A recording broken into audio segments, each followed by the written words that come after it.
Hey everybody, happy sunset to another happy day. For me, it is Wednesday.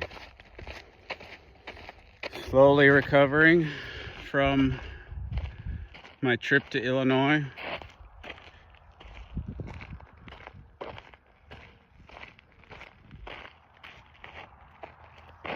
And it was a awesome trip, great students. Beautiful place, as you'll see in some of the other videos. If you're so interested, you can go back a couple. So I read a post and I've been thinking on it a bunch, and it bothers me. Of course, my brain's moving ahead of me, my mouth, but I'm kind of amazed at some of the people who claim to be in horsemanship and their comments on it. And the fellow was talking about how he doesn't believe in lateral flexion anymore.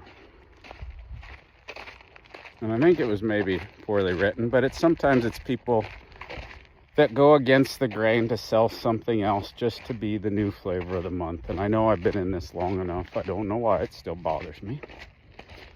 But again, it's so funny how fast people jump ship. And he talked about how nobody ever talks about the mind. Well, Ray Hunt was probably one of the greatest horsemen I got to watch ride.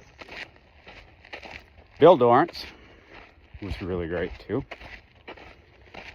Tom I didn't get to see ride much, but I got to spend a lot of time around Tom, and he could help people through a lot of things.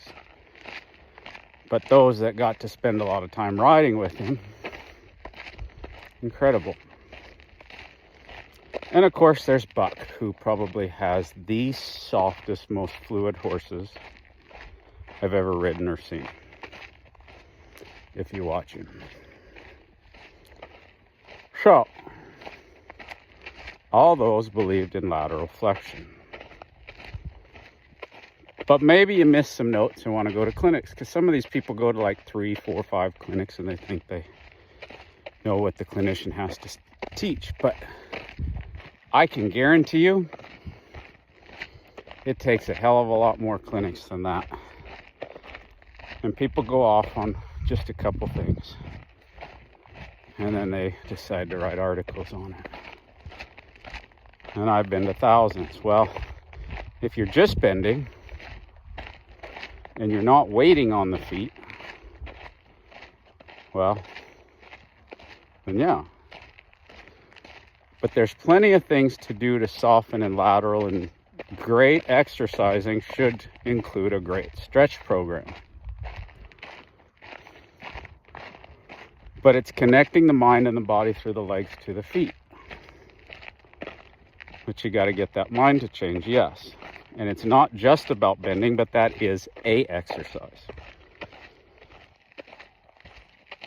Just like there's balance in everything, there's balance between doing a job and teaching. And sometimes the job takes precedence, and then you realize where you have to come back and clear up some teaching. It's nice if you can teach them before. And it's nice if you have a willing partnership with your horse to where they will look to you, where they don't see you as a predator. Sometimes, and I know I say sometimes, I'm guilty of it too at times, but it's about balance. But some trainers out there really set up a lot of problems to get the horse listening to them. I know I did a lot when I was riding colts full time for the public.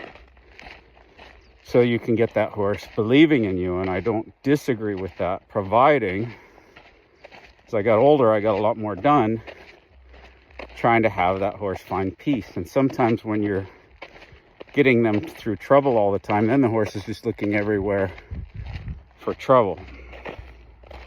So they have to learn that balance, but have that confidence in us that we can get them out of trouble. Likewise, it's up to us to stay this side of trouble. I say going to the edge of trouble, but not over. And that's different for how talented you are and how much control you have of the feet. But I don't know what else you're working for if you're not working for that mind to connect to those feet. And yes, sometimes people sit around bending too much as an excuse to not ride.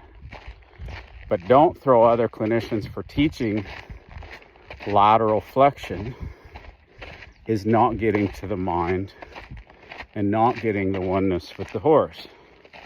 Because lateral flexion is about softening, but it leads to the horse getting to the feet. And I'm always looking for a balance. I want to be able to direct and not have those feet take over. So I don't want just the feet first either. Because if you get just the feet first, you can't have them look at a cow, because then they're moving their feet. You can't position them, because then their feet get off balance. But you need to be able to prepare that horse and his body and his mind and his muscles and his ligaments for a transition. So you need to be able to bend, manipulate supplely so that you can get to his feet. Because at the end of the day, yes, it's about the feet. But if they're afraid, they're not learning much. And if you're making them do something, they might listen out of obedience, but one day they will quit you. So anyways, that's all I have for now. Thank you all. Kind of was a bad few days. I had a few people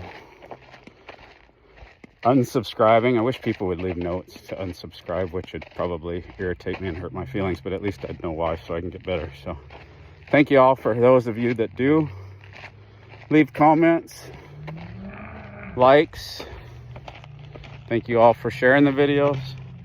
I hope you find value in them. I hope you have a blessed evening. But even if you unsubscribe, enjoy the journey. Happy trails.